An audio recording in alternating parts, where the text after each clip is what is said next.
ask us that before? No. Oh, How okay. long you were married? Oh, It's just okay. the same answer. So you guys were now half your life have been married. Yeah. Yeah. Sold. What were you looking for in a spouse? Somebody with shared values, somebody that, you know, had Values that were shared. Yeah. Yeah. Similar background, Mm-hmm. somebody that would fit in. Yeah, it was, you know, that was a lot because, you know, we were in that stage. Mm-hmm. You know, our friends were getting married. Dropping like flies. Our siblings. Mm-hmm. Our uncles were becoming priests. I mean, going everywhere. You know, yeah, and you know, and we had our, you know, my parents were, you know, examples Mm-hmm. of that, and you know, and it was, you know, the next phase, and that was, you know, easy, you know, easy enough, and like, you know, like Mom said, it was just easy to find somebody with, not easy to find somebody, but that, you know, looking for somebody who had, you know, the same background, Mm-hmm. and you know, it was, and there was a lot of that we had, and then we had a lot of, you know, we subsequently discovered that we had a lot of close, familiar interactions. Yeah. Dad rode past my house when he was 13 years old. Weirdo. Well, you know, so, you know, my good friends of my parents, the Gordons, Mm-hmm. were in St. Aidan's Parish, and they were, Mm-hmm. and there was a lot of,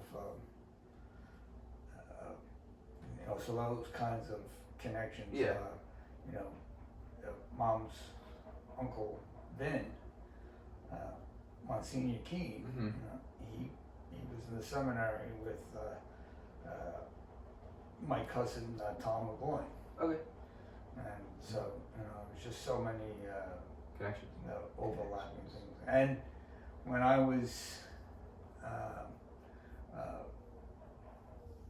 getting set to graduate from Our Lady of Lourdes Grammar School, Uh-huh.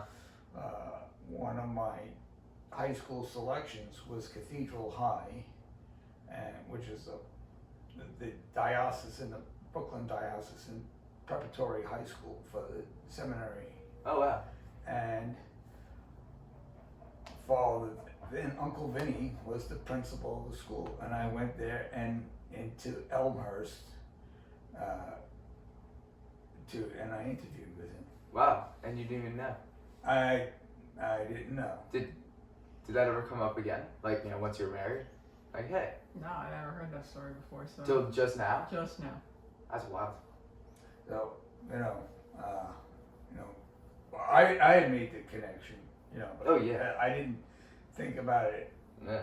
you know, at the time, because. Yeah, There's obviously. nothing, right? There's no third piece. Yeah. And more recently, so you remember Grandpa's AIDS, Yeah. and oh gosh, her name just Nemo. Loretta. So Loretta lives a few blocks away from the high school Okay. in Elmhurst. Um. I had to drive her Yeah. home, and I had to I know drive these her. roads. I also had to drive her to, for voting, To vote. although she didn't have the proper ID. Mm. So then we go back to the ID again. And then where you know how like your generation is not very diligent with the whole till death do us part. Like there's, you know, a lot of divorce, like over, like it's around 50%. Was that the same for your parents' generation? Was it like a lot of divorced parents, or was everyone pretty much? I think the parents we knew were not divorced, largely. You know, you had an occasional divorce, Yeah. but I think that across the country it was probably maybe not 50%, but it was Well, a lot higher in the country, I would say, than our experience. Yeah. yeah, well, you know, I gotta say, in my own experience, you know, my Uncle Jim, you know, he was divorced, Mm-hmm. and you know, and that, you know, my mother in particular, had to deal with that. Mm-hmm. And then, how does the reality of marriage compare to your expectations of what marriage would be? What would you expect going into it, and what is it now? I didn't know they were going to be hard questions. A long time ago. It's half your life. Come on, it's not that hard. I know.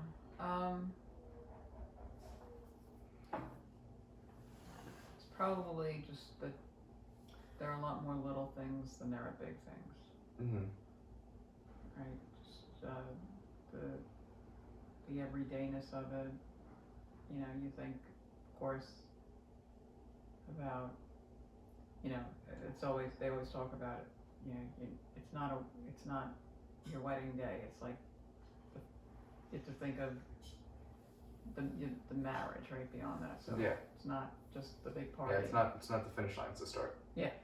Exactly. So there's a lot of steps, and I don't think you think about all the steps. You kind of think about all the big milestones. Like, Yeah. you know, we'll have a house together. We'll have kids together. Mhm. We'll go on vacations together. Like, you don't think about, is this the 18th time we've had chili this week? Yeah. But you would. Include that. You know, when you asked that question, you know what jumped into my mind, Joe, was driving a car. And I think, and marriage is, you know, you want to have the skill to be able to handle a stick shift. Uh-huh. Because you gotta be in tune to the sound of the motor, and you gotta Change gears. shift gears, you know. And that's you know, and that's a skill. Mhm. And you know, today's society is, you know, going. And another thing with that skill Doesn't exist. is it won't be necessary. Mm-hmm. So, you know, you have this label, Mm-hmm. but, you know, there's, but you won't have to do that. But, you know, circling back to your first question, your previous question about you know, the view of marriage and divorce. Uh-huh. And we, when, you know, part of the sacrament of marriage is participating in what they call a Canaan encounter. And Mom and I went on this retreat, and you go into these workshops, and the various ministers are there telling you, you know, about it. And I do recall, you know, can't remember his name, but Father Hughes, but he went to Corpus Christi.